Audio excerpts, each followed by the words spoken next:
Rasul kita Nabi besar Muhammad sallallahu alaihi wa ala alihi wasallam. Pembahasan di malam hari ini masih berkenaan dengan nama dari nama-nama Allah Subhanahu wa taala yang sangat agung sekali. Apa itu Ar-Razzaq? Bahwa Allah Subhanahu wa taala zat yang memberikan rizki kepada semua makhluknya. Ma'asyiral muslimin yang dimuliakan Allah Subhanahu wa taala, di dalam Al-Qur'anul Karim Allah Subhanahu wa taala menyebut satu kali kalimat Ar-Razzaq dengan mufrad, kalimat tunggal, yaitu dalam surah Az-Zariyat ayat 58, di mana Allah Subhanahu wa taala mengatakan innallaha huwar razzaq, sesungguhnya Allah dialah zat yang maha memberikan rizki. Tetapi di dalam Al-Quran Allah Subhanahu wa taala menggunakan jama' ataupun lebih daripada satu, diulang 5 kali dalam Quran. Contohnya surah Al-Maidah ayat 114, Allah mengatakan warzuqna wa anta khairur razikin, berikanlah rizki kepada kami karena engkau sebaik-baik zat pemberi rizki. Apa itu rizki? Maka para ulama mengatakan rizki adalah ma yuntafa'u bihi annas, apapun yang bisa dimanfaatkan manusia, itulah rizki Allah Azza wa Jalla, apapun itu. Dan kita tahu bahwa disebutkan dalam surah Az-Zariyat ayat 22, di mana Allah Subhanahu wa taala menjelaskan bahwa sumber rizki semua makhluk, semuanya berpangkal ada di langit. Sebagaimana Allah Subhanahu wa taala mengatakan dalam surah Az-Zariyat 22, wa fis samai rizqukum wa ma tu'adun, dan di langit terdapat sebab-sebab rizki kalian dan apa yang dijanjikan Allah kepada kalian. Kalau kita melihat di alam semesta ini, bagaimana Allah Subhanahu wa taala memberikan rizki kepada makhluknya, baik yang ada di daratan ataupun di lautan, baik kepada binatang, manusia, jin atau semua makhluknya, sumber rizki itu semua ada di langit. Jadi yang di langitlah yang mengatur semuanya. Karena siapa yang memberikan rizki kepada kita kalau bukan Allah Subhanahu wa taala? Makanya di zaman Nabi sallallahu alaihi wasallam ada seseorang yang hendak memerdekakan seorang budak wanita. Kemudian dia bertanya kepada Nabi sallallahu alaihi wasallam, apakah budak ini seorang mukminah atau tidak? Maka Nabi sallallahu alaihi wasallam bertanya kepada budak wanita ini, "Aina Allah?" Di mana Allah? Maka budak ini mengatakan fis sama, Allah itu ada di langit. Maka Nabi sallallahu alaihi wasallam mengatakan, "I'tikha fa innaha mu'minatun." Merdekakan budak itu karena dia telah menjadi seorang mukminah. Maka dari sini kita tahu bahwa Allah Subhanahu wa taala berada di langit, di atas ketinggian. Dari langit itulah Allah Subhanahu wa taala membagi-bagikan rizkinya kepada semua makhluknya. Dan itu difirmankan dalam Al-Quran surah Yunus 31, "Qul man yarzuqukum minas sama'i wal ard." Siapakah yang memberikan rizki kepadamu dari langit dan dari bumi? Artinya tidak perlu dijawab karena kita sudah tahu jawabannya. Dialah Allah Subhanahu wa taala. Dari sini kita tahu bahwa rizki yang diberikan kepada makhluk-makhluknya, secara khusus kepada manusia. Ada dua rizki yang disebut dengan sa'id dan juga an-nazil. Rizki yang naik dan rizki yang turun. Rizki yang naik ataupun rizki yang turun semua datang dari langit. Karena Allah mengatakan tadi wa fis samai rizqukum. Di langit itu terdapat rizki kalian. Baik rizki yang diturunkan Allah atau rizki yang dinaikkan Allah Subhanahu wa taala. Adapun rizki yang diturunkan oleh Allah Subhanahu wa taala, itulah rizki yang ada di dunia yang kita rasakan. Kita diberikan rumah, kita diberikan kendaraan, kita diberikan pasangan, kita diberikan pekerjaan, kita bisa makan, bisa minum, bisa menikmati dunia. Itu disebut rizqun nazil, rizki yang diturunkan Allah Azza wa Jalla. Dan rizqun nazil ini akan senantiasa diturunkan oleh Allah Subhanahu wa taala kepada kita selama pintu kematian belum terbuka. Artinya rizki yang diturunkan itu tergantung dengan ajal manusia. Kalau manusia masih hidup, maka rizki akan terus turun. Tapi kalau sudah datang ajal manusia, maka rizki itu pun terhenti. Itulah rizki yang disebut dengan hissi namanya. Rizki badan atau yang nampak di mata kita. Tapi di sana ada rizki yang disebut dengan sa'id, rizki yang naik. Rizki yang naik inilah yang tidak akan terputus baik setelah kematian kita, baik dalam kehidupan kita di dunia ataupun setelah kematian kita tidak akan putus. Rizki yang dinaikkan dari bumi ke langit, itulah rizki yang disebut dengan rizki maknawi. Seperti orang yang diberikan oleh Allah Subhanahu wa taala sehingga dia bisa melakukan amal saleh. Karena amal saleh ini bagian daripada rizki. Sebagaimana Allah Subhanahu wa taala mengatakan, ilaihi yas'adul kalimut thayyibu wal amalu yarfa'u wal amalu salihu yarfa'u. Kepada Allah lah seluruh perkataan-perkataan yang baik akan dinaikkan. Begitu juga amal-amal saleh akan dinaikkan kepada Allah Subhanahu wa taala. Dan dua-duanya adalah rizki yang naik dan tidak akan terputus.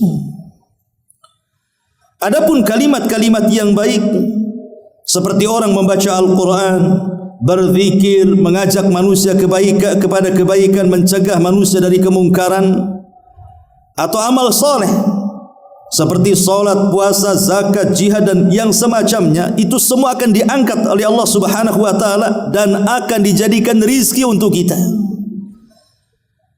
Makanya lihat Allah Subhanahu wa taala ketika bicara soal orang-orang yang mati syahid.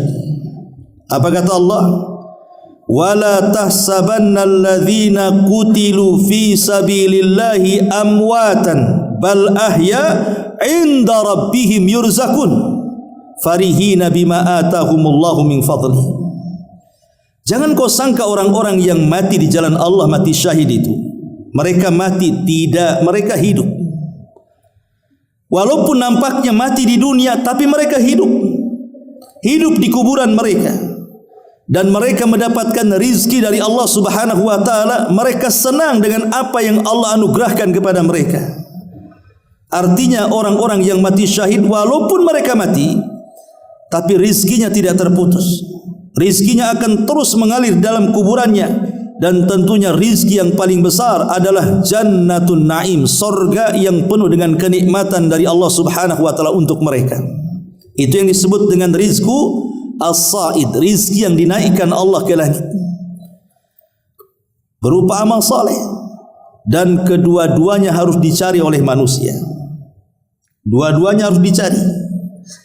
Baik rizki yang turun dari langit ke bumi, kita harus mencari, karena itu untuk penghidupan kita di dunia.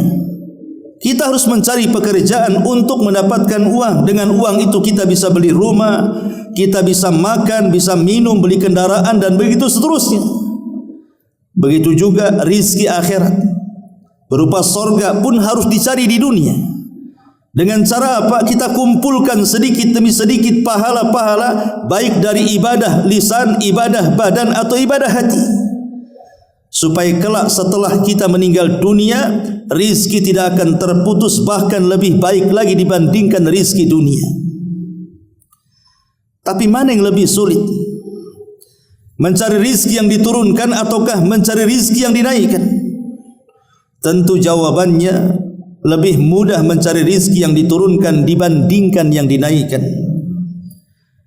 Karena rizki yang diturunkan itu berserikat dengan semua makhluk Allah, berserikat dengan binatang, berserikat dengan orang kafir, orang musyrik, berserikat dengan jinnya, itu berserikat semuanya. Sebagaimana Allah memberi makan kepada kita, Allah juga memberi makan kepada binatang. Sebagaimana Allah memberikan makan kepada kita, Allah juga beri makan orang-orang kafir, baik manusia atau jinnya. Artinya rizki yang turun itu lebih mudah dicari. Tapi rizki yang dinaikkan ke langit dengan ucapan-ucapan yang baik, amal-amal yang saleh ini tidak mudah. Makanya kemudian orang yang mendapatkan rizki yang dinaikkan itu hanya sedikit dibandingkan orang yang mendapatkan rizki yang Allah turunkan ke bumi. Ma'asyiral muslimin yang dimuliakan Allah Subhanahu wa taala, wa fis sama'i rizqukum wa ma tu'adun. Dan di langit terdapat sebab-sebab rizki kalian dan apa yang dijanjikan Allah kepada kalian. Ma'asyiral muslimin yang dimuliakan Allah Azza wa Jalla, dan rizki yang naik itu terdapat di beberapa tempat, salah satunya di masjid-masjid Allah. Kalau kita ingin mencari rizki yang naik, carilah di masjid. Tapi kalau antum ingin mencari rizki yang turun, carilah di luar masjid. Makanya Allah Subhanahu wa taala menjelaskan di dalam Al-Qur'anul Karim, fi buyutin adzinallahu an turfa wa yudhkara fiha ismuhu yusabbihu lahu fiha bil ghuduwi wal asal rijalun la tulhihim tijaratun wala bai'un an dzikrillah wa aqamas salah wa iqamis salati wa ita'iz zakati yakhafuna yawman tataqallabu fihi alqulubu wal absar. Allah Subhanahu wa taala mengatakan di rumah-rumah Allah, maksudnya di masjid-masjid Allah, yang di sana telah diperintahkan Allah untuk memuliakannya dan menyebut-nyebut namanya. Di sana bertasbih mensucikan namanya pada waktu pagi dan petang. Kemudian Allah mengatakan di sana ada manusia-manusia yang tidak melalaikan mereka perdagangan atau perniagaan dan jual beli mereka dari zikir kepada Allah, melaksanakan salat, menunaikan zakat, dan mereka takut kepada hari yang luar biasa pandangan manusia akan terbelalak pada hari kiamat. Lihat bagaimana Allah Subhanahu wa taala menjelaskan bahwa ada orang-orang yang tidak terlalaikan dengan perniagaan di luar masjid, karena tahu bahwa berniaga dalam masjid dengan Allah itu lantabur, tidak mungkin rugi. Kalau kita berniaga di luar masjid, bisa untung bisa rugi, namanya berniaga dengan manusia. Tapi kalau berniaga dengan Allah Subhanahu wa taala, tidak akan pernah rugi. Di zaman Nabi SAW, di awal-awal Rasul melaksanakan sholat Jumat, datang kafilah dari Syam membawa dagangan yang begitu banyak. Orang-orang yang ada di masjid ini tiba-tiba keluar semua, sehingga dari 40 orang yang ada di masjid itu sisanya tinggal 20 orang, separuhnya keluar karena takut tidak mendapatkan dagangan. Maka Allah Subhanahu wa taala tegur dengan menurunkan surah Al-Jumu'ah ayat 11, wa idza ra'au tijaratan aw lahwan infaddu ilaiha wa tarakuka qa'ima qul ma indallahi khairun minal lahwi wa minat tijar wallahu khairur razikin. Dan apabila mereka melihat perniagaan atau permainan, mereka bubar untuk menuju kepadanya, dan mereka tinggalkan dirimu yang sedang berkhutbah. katakan ya Muhammad, apa yang di sisi Allah itu lebih baik daripada permainan dan perniagaan di luar sana, karena Allah sebaik-baik pemberi rizki. Lihat bagaimana terkadang ada orang terkecohkan. Dia lebih memilih rizki yang turun dan meninggalkan rizki yang dinaikkan. Padahal rizki yang turun itu satu hari akan meninggalkan kita, atau kita yang akan meninggalkan mereka. Kita yang akan meninggalkan rizki yang turun, atau rizki yang turun meninggalkan kita. Boleh jadi setelah kita kaya, tiba-tiba datang tsunami, datang gempa, datang musibah, habis semuanya. Atau boleh jadi semua tidak habis, tapi kita pula yang mati. Tetapi rizki yang dinaikkan itu tidak akan terputus di dunia, di dalam kuburan, sampai ke dalam sorga. Ma'asyiral muslimin yang dimuliakan Allah subhanahu wa ta'ala, itulah Ar-Razzaq, Allah zat yang maha memberikan rizki. Ma'asyiral muslimin yang dimuliakan Allah subhanahu wa ta'ala, kita tahu bahwa semua makhluk yang Allah ciptakan, baik langitnya, baik buminya, baik lautannya, baik gunung-gunungnya, baik hutan-hutannya, dan seluruh alam semesta ini, itu hakikatnya dijadikan Allah untuk rizki manusia. Jadi Allah menciptakan alam semesta itu untuk rizki bagi kita. Allah subhanahu wa ta'ala berfirman dalam surah Al-Baqarah 21-24, Ya ayyuhan nasu'budu rabbakumul ladzi khalaqakum walladzina min qablikum la'allakum tattaqun. Wahai manusia, sembahlah Rabb kalian yang telah menciptakan kalian, menciptakan orang-orang sebelum kalian, agar kalian bertakwa. Lihat di sini, alladzi ja'ala lakumul arda firasya. Dialah Allah yang telah menjadikan bumi sebagai hamparan untuk kalian. Dari sini kita tahu bumi itu adalah rizki bagi manusia. Di bumi inilah kita bisa tidur, di bumi inilah kita bisa makan, bisa minum, bisa berjalan. Was-samaa'a binaa, dan Allah juga jadikan langit sebagai atap bagi kalian, artinya rizki juga bagi kita. Kemudian wa anzalna minas samaa'i ma'an, Allah turunkan dari langit hujan. Hujan rizki atau tidak? Rizki. Fa akhraja minas thamarati rizqan lakum, kemudian dengan hujan itu tumbuhlah tumbuh-tumbuhan, tumbuhlah buah-buahan, dan itu rizki bagi kalian. Tumbuh-tumbuhan, buah-buahan, biji-bijian, semua rizki bagi kita. Artinya Allah subhanahu wa ta'ala menciptakan langit, bumi dan seisinya itu untuk rizki kepada kita. Adanya matahari, adanya bulan, adanya siang, adanya malam, itu semua rizki bagi kita.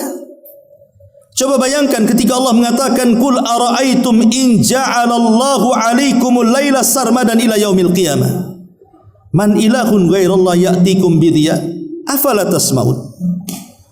Dalam surah Al-Qasas ayat 72-73, bagaimana pendapatmu wahai Muhammad, jika Allah jadikan kepada kalian malam terus sampai kiamat?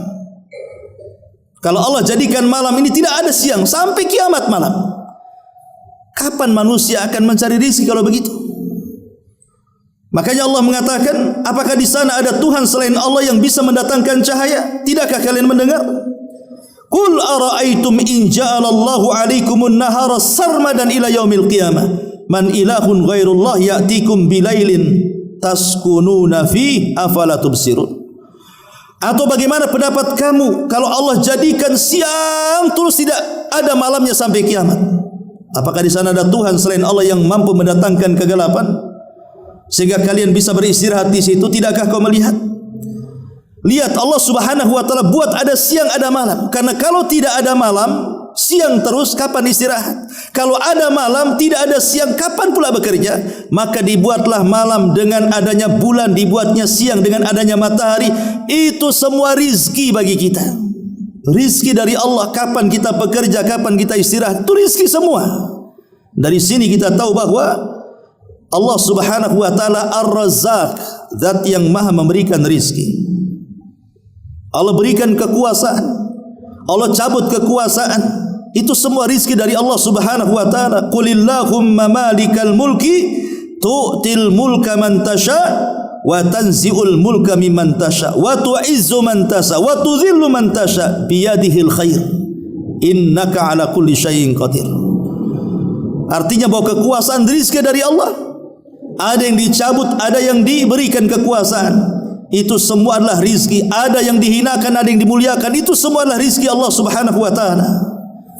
Ma'asyiral muslimin yang dimuliakan Allah azza wa jalla, termasuk juga Allah takdirkan kita ini berpasang-pasangan.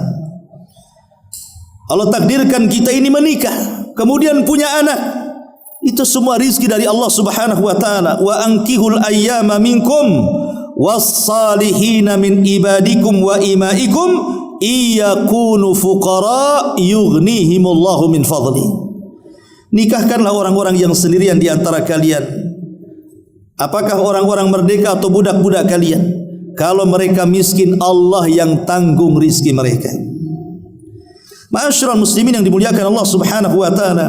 Jadi kita harus beriman bahwa tidak ada yang memberikan rizki kecuali Allah subhanahu wa ta'ala. Setelah kita tahu global gambaran rizki Allah, kita akan memetik apa asar keimanannya ketika kita mengetahui Allah memberikan rizki. Ada 20 poin di sini. Kemudian cukup waktunya. Yang pertama, innal mutafarrid birrizqi huwallahu wahdah la syarikana. Kita harus ingat bahwa yang memberikan rizki hanya satu-satunya Allah subhanahu wa ta'ala. Ketika Allah subhanahu wa ta'ala tidak berserikat dalam penciptaan, Allah tidak berserikat dalam pengaturan alam semesta, begitu juga Allah tidak berserikat dalam memberikan rizki kepada semua makhluknya termasuk manusia. Karena Allah yang mengatakan di dalam Al-Quranul Karim, Qul man yarzukukum minas samawati wal ar qulillah.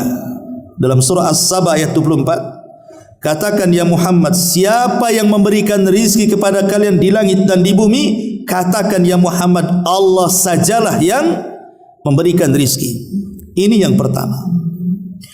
Kemudian yang kedua, bahwa Allah subhanahu wa ta'ala mutakaffilun birizki man fis sama'i wal ardi. Allah sangat bertanggung jawab kepada semua makhluk yang Allah ciptakan, baik yang ada di langit ataupun di bumi. Allah tanggung rizki mereka semuanya. Allah mengatakan di dalam Al-Quranul Karim surah Hud ayat 6, wa ma min dabbatin fil ardi ilallah illa 'alallah rizquha. Tidak ada satupun binatang yang melata di permukaan bumi kecuali rizkinya sudah ditanggung oleh Allah. Kalau rizki sudah ditanggung oleh Allah subhanahu wa ta'ala, kenapa orang mesti sedih dan bingung mencari rizki? Allah sudah tanggung rizki kita. Tidak perlu sedih. Allah sudah menanggung rizki kita. Karena seseorang tidak mungkin wafat kecuali sempurnakan rizkinya. Kemudian yang ketiga, Allah subhanahu wa ta'ala tidak akan pernah merasa berat. Allah subhanahu wa ta'ala tidak akan pernah merasa lelah ketika memberikan rizki kepada makhluk-makhluknya. Allah subhanahu wa ta'ala berfirman, bersabda, Nabi SAW bersabda pada kursi, ya ibadi, lau anna awwalakum wa akhirakum wa insakum wa jinnakum qamu fi sa'idin wahidin fa'ataitu kulla insanin mas'alatahu ma naqasa dhalika mimma indi illa kama yanqusul mihyat idza udkhila al-bahr.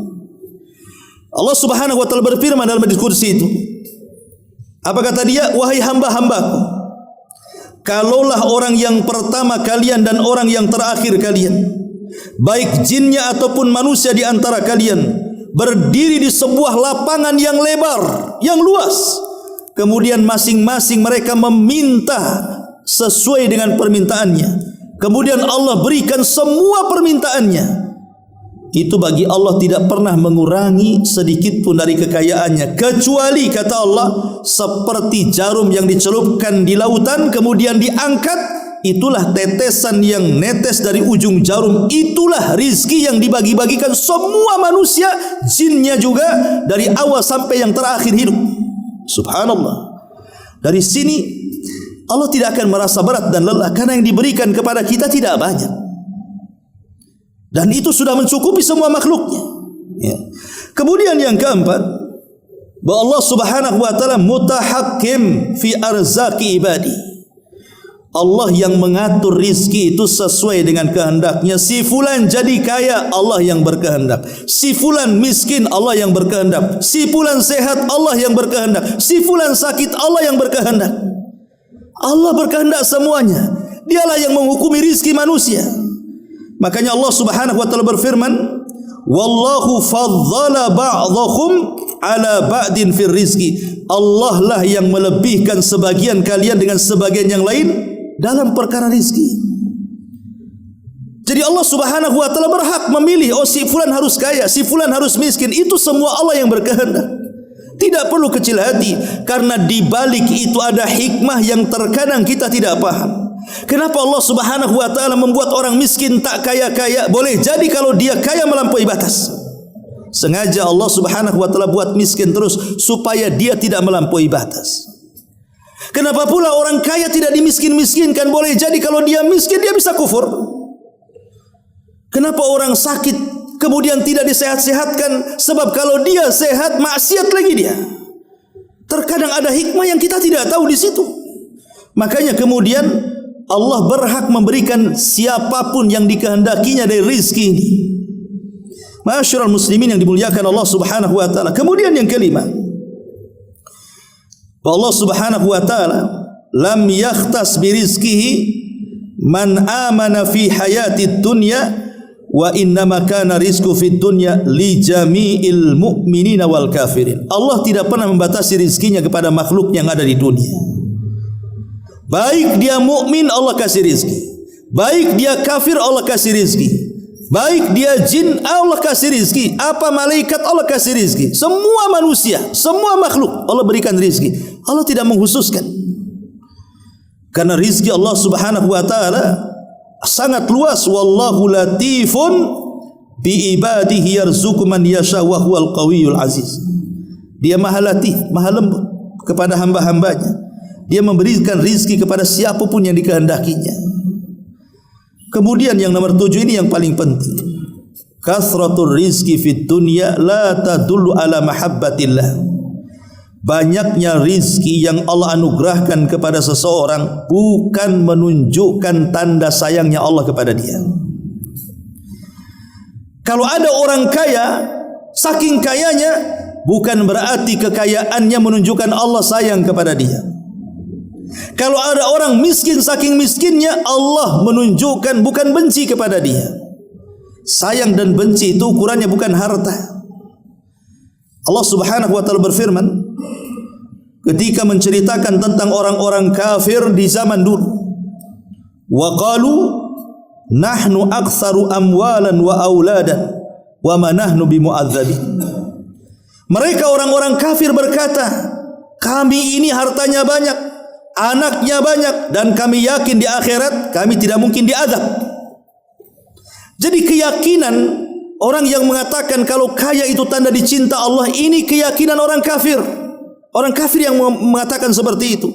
Makanya Allah mengatakan kul setelahnya, katakan ya Muhammad, inna rabbi yabsutur rizqa liman yasha. Allah lah memberikan rizki itu sesuai dengan kehendaknya. Fir'aun kafir tetap diberikan rizki. Namrud kafir tetap diberikan rizki. Qarun kafir tetap diberikan rizki. Sulaiman beriman tetap diberikan rizki. Para nabi mereka tetap diberikan rizki. Artinya kekayaan itu berserikat antara mukmin dan kafir, antara mukmin dan musyrik, antara orang yang taat dengan ahli maksiat, bahkan antara manusia dengan binatang sekalipun. Jadi itu bukan tanda sayang.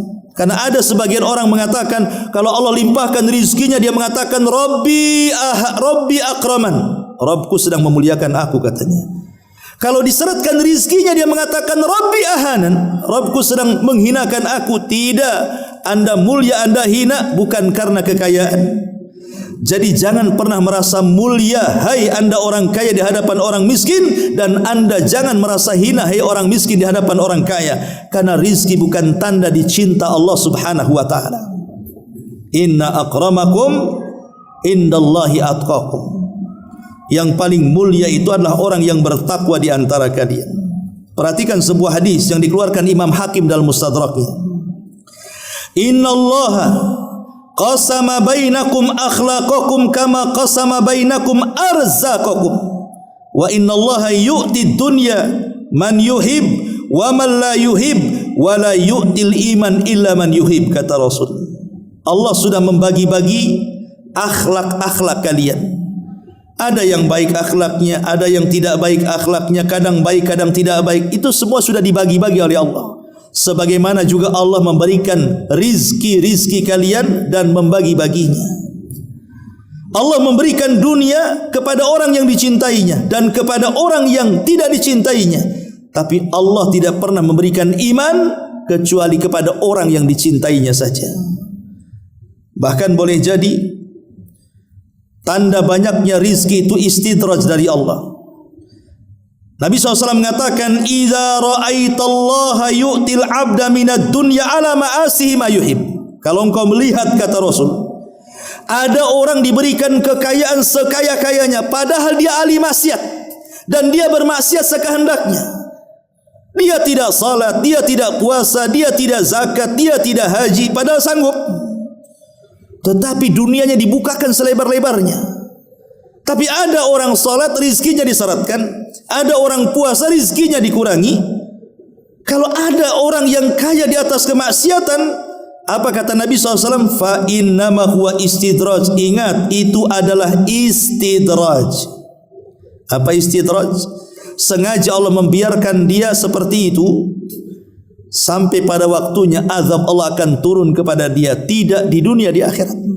Kemudian Rasul membacakan ayat, falamma nasu ma dzukkiru bih fatahna alaihim abwaba kulli syai'in hatta idza farihu bima utu akhadnahum baghtatan fa idza hum mublisun. Ketika mereka lupa dengan peringatan yang diperingatkan kepada mereka, kami bukakan pintu-pintu rizki kepada mereka.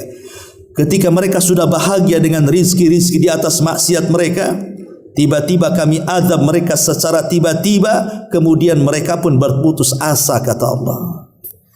Ini yang ketujuh. Kemudian yang kedelapan, inna taqwallah wa ta'atahu sababun azimun lirrizqi wal barakati fi.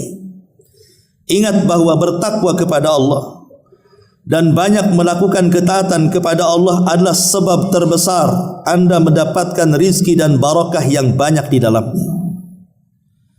Allah Subhanahu wa taala mengatakan, walau anna ahlal qura amanu wattaqau la fatahna alaihim barakatin minas sama'i wal ardi. Dalam surah Al-A'raf 96 Allah mengatakan, kalaulah penduduk negeri itu mau beriman dan bertakwa, tentu kami akan bukakan kepada mereka berkah dari langit dan bumi. Berkah dari langit dan bumi. Ketika sebuah negeri itu bertakwa, lihat Saudi Arabia, dulunya negeri miskin. Yaman itu negeri kaya. Saudi itu negeri miskin dulu. Tapi karena penduduknya beriman dan bertakwa, Allah berikan kekayaan kepada mereka. Lihat orang-orang yang berkulit hitam itu, orang-orang Ethiopia. Dulunya kaya negerinya, tapi karena kemudian rakyatnya makin kufur, Allah buat negerinya miskin. Begitulah janji Allah Subhanahu wa taala, kalaulah penduduk negeri itu mau beriman dan bertakwa, kami buka itu berkah dari langit dan bumi. Ma'asyiral muslimin yang dimuliakan Allah Subhanahu wa taala. Kemudian yang kesembilan, wal aqsu, dan sebaliknya, fa innal ma'siyata tunkisur rizqa wal barakata li'anna ma indallah la yunalu illa bi ta'ati. Sesungguhnya kemaksiatan itu bisa mengurangi rizki, atau mungkin tidak, rizkinya tidak kurang tapi berkahnya dicabut. Karena apa yang di sisi Allah tidak mungkin dicapai kecuali dengan ketaatan kepada Allah Subhanahu wa taala. Allah mengatakan, "Dhaharal fasadu fil barri wal bahri bima kasabat aydin nas liyudhiqahum ba'dal ladzi 'amilu la'allahum yarji'un." Allah Subhanahu wa taala mengatakan, rusaknya, tampaknya kerusakan di lautan dan di daratan itu karena ulah manusia. Kita lihat di negeri kita sajalah. Kita lihat ketika ada gempa, ada tsunami, ada banjir, ada angin puting beliung. Berapa banyak bencana-bencana ini yang menghancurkan rumah-rumah mewah, kendaraan-kendaraan bagus, harta-harta yang disimpan, semua hancur. Itu akibat ulah siapa? Kata Allah, zaharal fasadu fil barri wal bahri. Kerusakan di langit dan di bumi itu ulah manusia semuanya. Ya, memang terkadang kalau kita melihat secara ilmiah fisikanya, oh itu karena ada lempengan yang bergeser sehingga terjadi gempa vulkanik, tektonik atau apa namanya. Ya, secara ilmiah fisika memang seperti itu. Tetapi kenapa dia bisa bergeser, pertanyaannya? Dan siapa yang menggesernya? Kemudian terjadi gempa. Ma'asyiral muslimin, harusnya kemudian dikejar tuh pertanyaan itu. Yang membuat lempengan ini siapa? Yang meletakkan lempengan ini siapa? Yang menjadikan bergeser atau tidaknya siapa? Allah Subhanahu wa taala. Kenapa Allah geser? Maka jawabannya dalam ayat ini. Zaharal fasadu fil barri wal bahri bima kasabat aydin nas. Kerusakan di langit dan di daratan dan di lautan itu kecuali karena ulah-ulah maksiat manusia. Kemudian yang nomor 10, a'zamur rizqi yarzuqullahu bihi ibadah huwal jannah. Tidak ada rizki yang paling besar, yang paling agung yang disiapkan oleh Allah Subhanahu wa taala melebihi surga. Itulah yang disebut dengan rizqun sa'id dalam mukadimah tadi, rizki yang naik. Rizki yang paling besar adalah surga. Maka mintalah kepada Allah Subhanahu wa taala surga. Rasul mengatakan, idza sa'altumullaha fas'alil firdausil a'la. Kalau engkau meminta kepada Allah, jangan minta yang lain, kata Rasul. Mintalah surga firdaus yang sangat tinggi dan paling tinggi. Fa innahu a'lal jannah wa saqfuhu arsyur rahman. Karena surga firdaus, surga yang paling tinggi dan atapnya langsung arsy Allah Subhanahu wa taala. Minta kepada Allah surga. Ma'asyiral muslimin yang dimuliakan Allah Subhanahu wa taala, Imam Ibnul Qayyim rahimahullah taala mengatakan, man lam yadkhulil jannata fid dunya lam yadkhulil jannata fil akhirah. Siapa yang tidak masuk surga di dunia, surga dunia, maka dia tidak akan pernah masuk surga di akhirat. Saya ulang, siapa yang tidak masuk surga di dunia ini ada surga. Kalau orang tidak masuk di dunia, dalam surga dunia ini, maka dia tidak akan pernah masuk surga di akhirat. Apa maksudnya? Dan apa yang dimaksud surga dunia ini? Kata Imam Ibnul Qayyim rahimahullahu taala, surga dunia adalah itmi'nanul qalbi, ketenangan hati, itulah surga dunia. Dan inilah rizki yang paling agung yang Allah berikan di dunia. Rizki yang paling besar di dunia itu adalah ketenangan hati. Sebab dengan tenangnya hati kita bisa beribadah. Dengan tenangnya hati kita bisa mencari rizki sesuka kita. Dengan tenangnya hati kita bisa berzikir dan begitu seterusnya. Dan tenang hati tidak mungkin didapat kecuali dengan ilmu pengetahuan, dengan duduk di majelis ilmu, dengan banyak berzikir dan begitu seterusnya. Itulah surga yang sesungguhnya. Dan neraka yang sesungguhnya di dunia adalah ketika sempit hati. Lihat orang-orang yang sempit hati itu akhirnya gara-gara faktor ekonomi bunuh diri, sempit hatinya. Gara-gara kemudian faktor sempit hatinya, yang tadinya berkawan jadi berpisah, yang tadinya suami istri jadi bercerai, yang tadinya bersaudara jadi bertarung, berperang dan begitu seterusnya. Ma'asyiral muslimin yang dimuliakan Allah Subhanahu wa taala, dari sini kita tahu bahwa surga di dunia itulah ketenangan hati, dan surga di akhirat itulah rizki yang paling besar yang Allah sediakan bagi orang-orang yang beriman. Kemudian yang nomor 11, tawakal dan rizki. At-tawakkul war rizki. Rizki itu juga ditentukan dengan tawakalnya kita kepada Allah. Kalau kita kuat tawakalnya kepada Allah Azza wa Jalla, Allah tambah rizki kita. Tapi kalau kita hilangkan tawakal kepada Allah, maka Allah akan seratkan rizki kita. Nabi SAW mengatakan, lau antum tatawakkaluna ala Allah haqqa tawakkuli. Kalau engkau, kata Rasul, bertawakal dengan sebetul-betul tawakal kepada Allah, la ruziktum, kalian akan diberikan rizki kama yurzaqut thair, seperti Allah memberikan rizki kepada burung. Yaghdu imasan wa taruhu bitanan. Burung itu pergi dalam keadaan lapar, pulang sudah kenyang, bisa memberi makan anak-anaknya. Siapa yang mengarahkan burung itu? Padahal burung tidak punya titel S1, S2, S3 sampai profesor. Mereka tidak sekolah. Mereka tidak punya skill seperti manusia. Ya. Tapi bagaimana Allah arahkan kemudian burung kepada rizkinya dan bisa memberi kemakan anak-anaknya? Itu karena tawakalnya.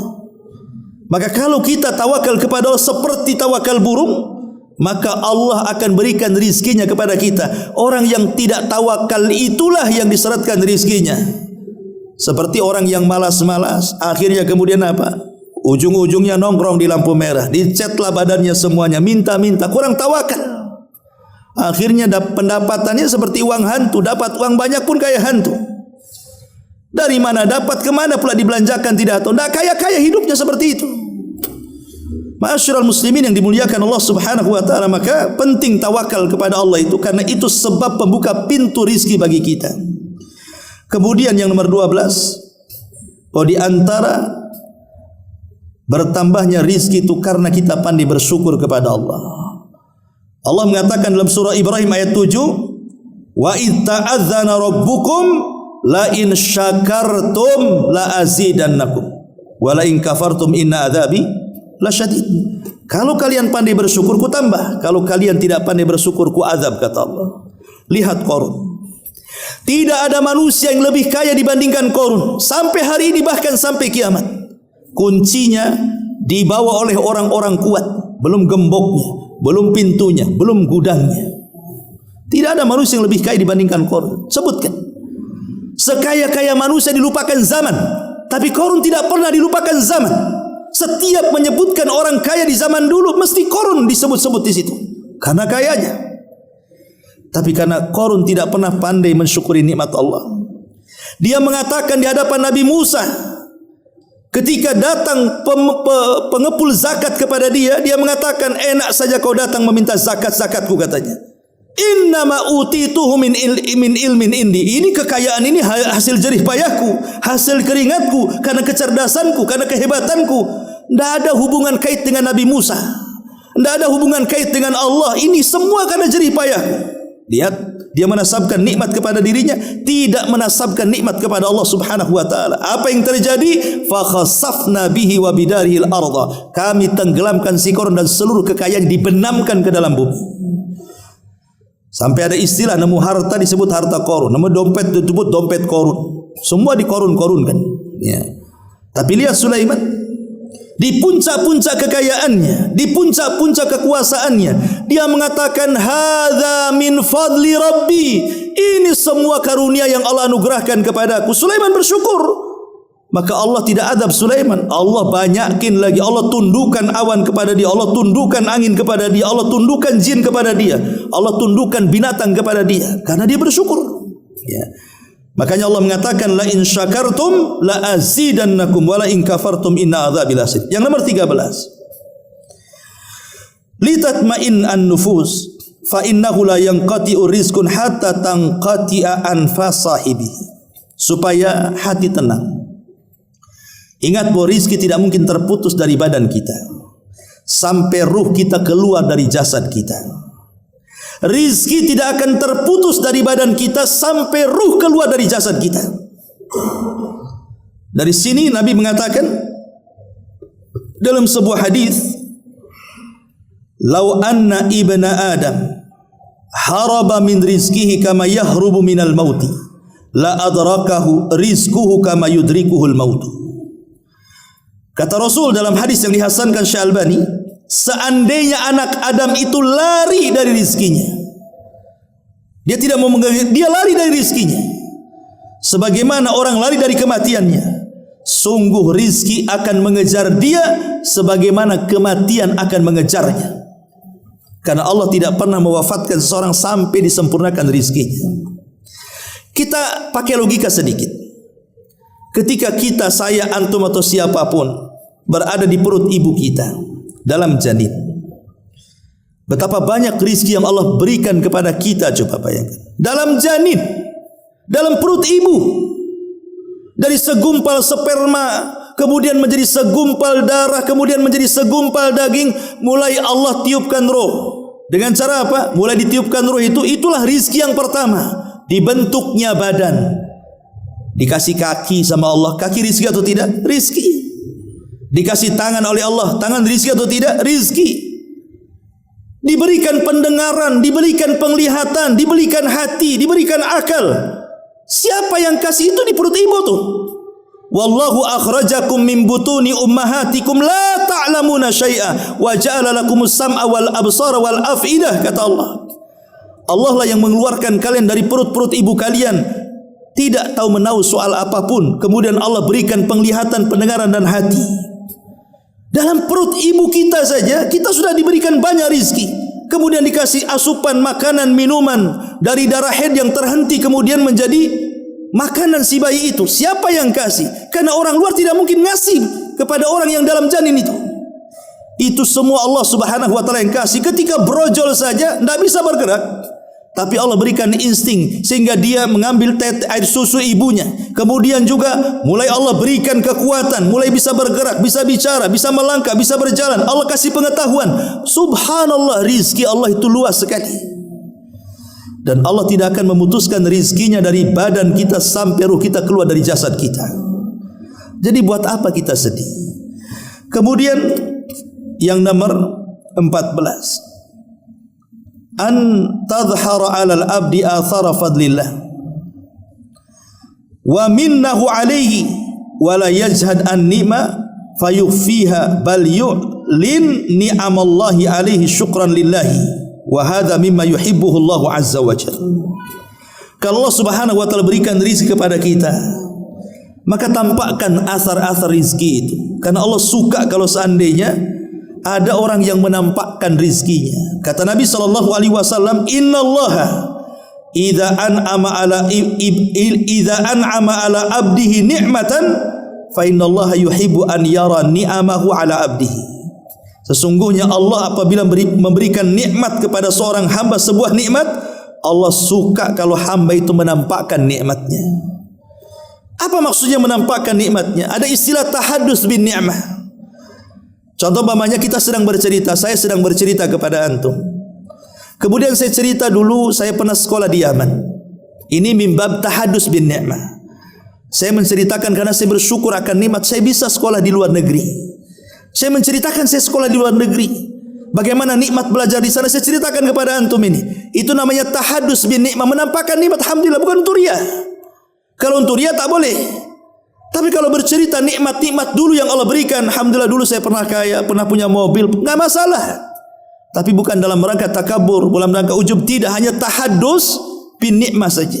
Menceritakan nikmat yang Allah anugerahkan kepada kita. Itu dibolehkan. Ya.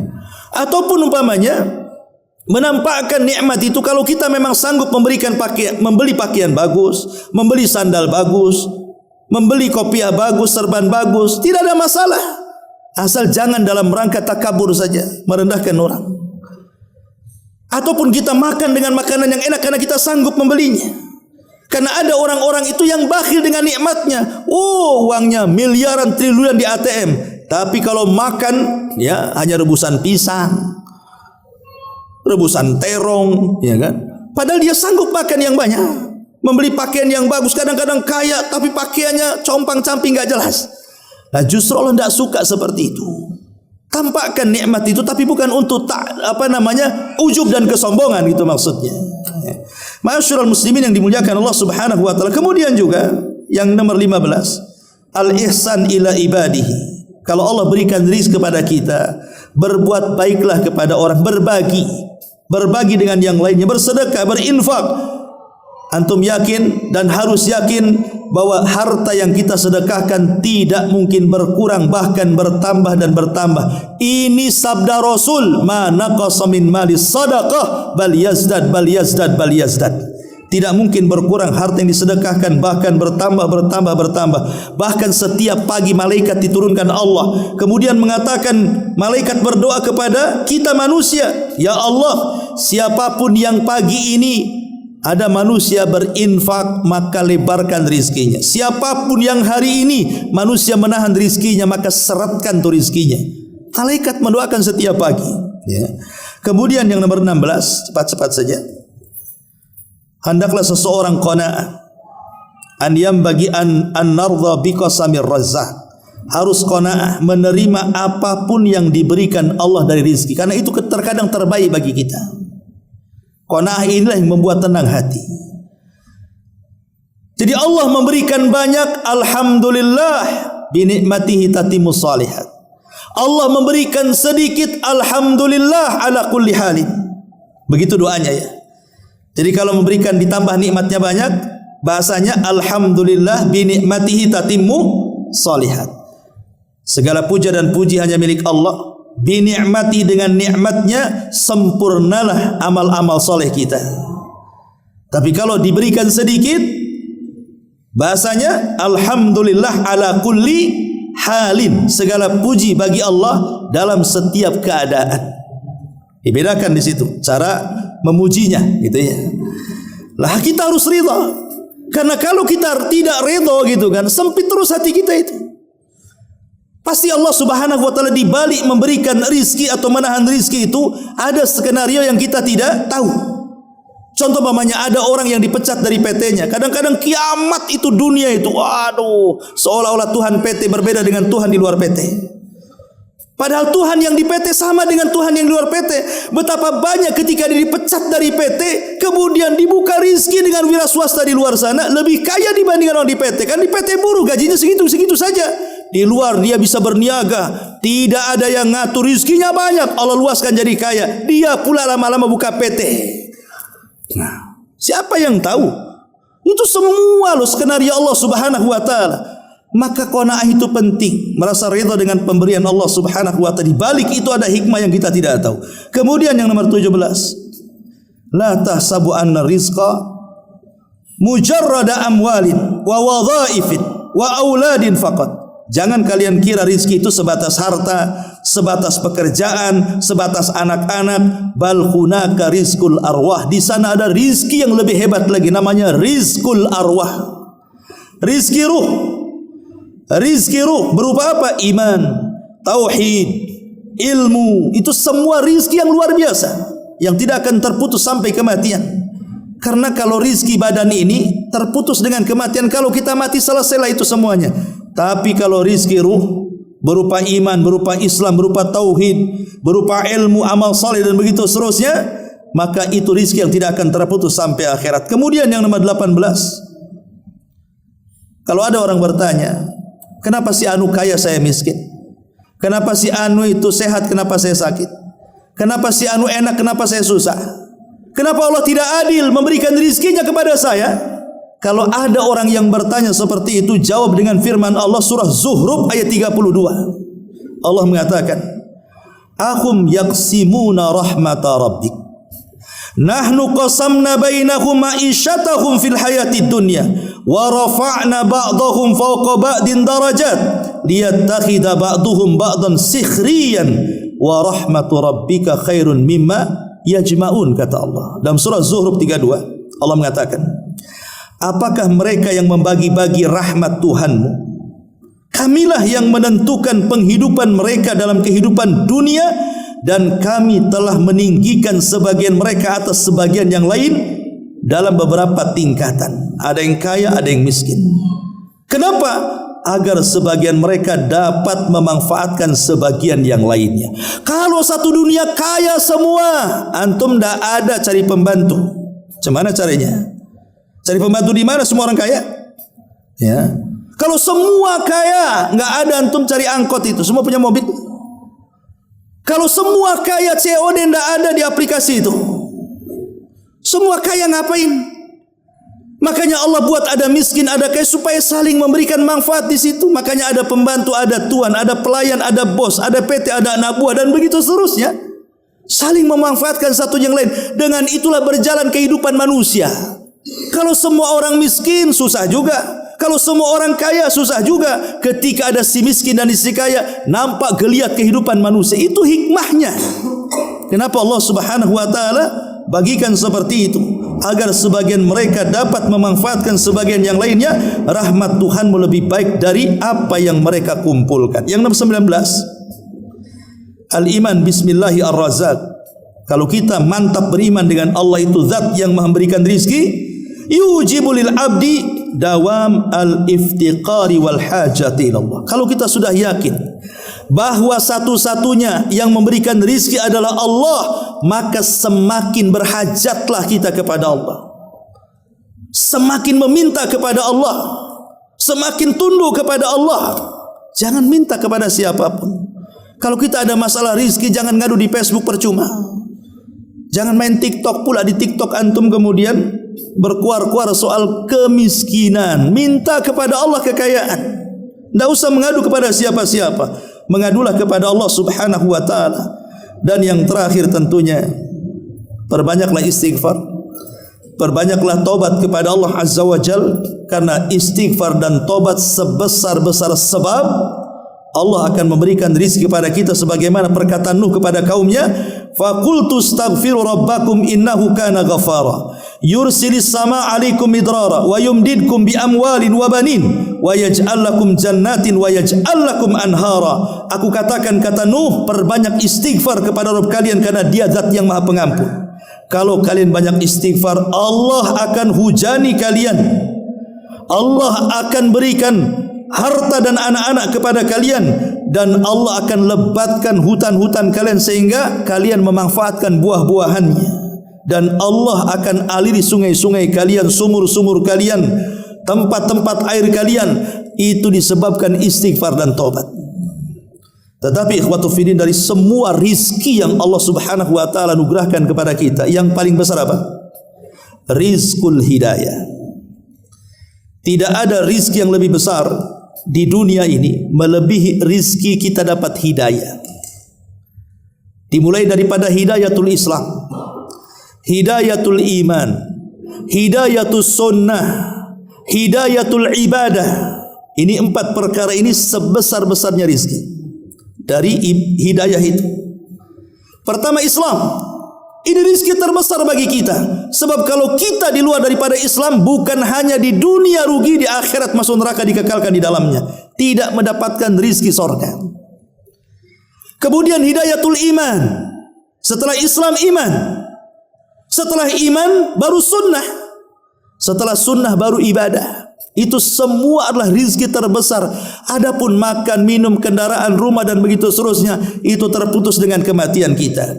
Tapi yang 4 ini tidak akan terputus walaupun kematian kita, sampai kita dimasukkan rizki terbesar, yaitu surga Allah subhanahu wa ta'ala. Wallahu alam. Sudah jam 9. Subhanakallah bihamdika asyhadu an la ilaha illa anta astaghfiruka wa atubu ilaik. Allah ta'ala. Assalamualaikum warahmatullahi wabarakatuh.